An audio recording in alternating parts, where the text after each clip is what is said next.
May balita na kay Catherine Camillen, ilang araw matapos ideklarang missing person.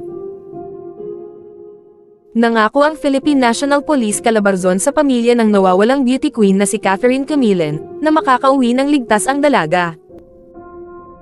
Patuloy pa rin ang investigasyon ng Batangas Police Provincial Office, upang mahanap ang kasalukuyang kinaroroonan ni Catherine at kung sino man ang posibleng sospek sa pagkawala nito.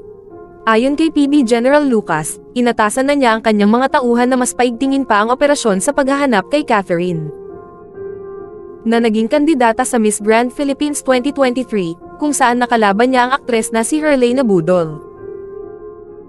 Ongoing pa yung investigation natin kung ano ba talaga yung nangyari dito kay Miss Catherine no, ani Lucas sa interview ng isang palabas. We are committing na si Catherine, will bring home Catherine safe, ang pangako pa niya sa pamilya ni Catherine. Unang-una, meron ng initial report no, which I cannot divulge, kung ano po yung natanggap namin na report sa investigation.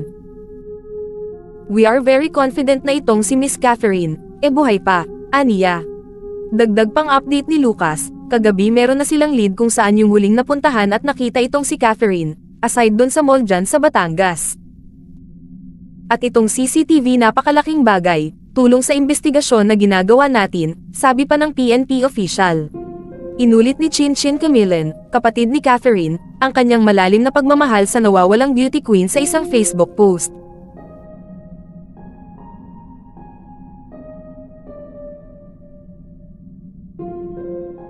Huwag kalimutang i-like ang video na ito at mag-subscribe sa aking channel. Salamat sa panonood.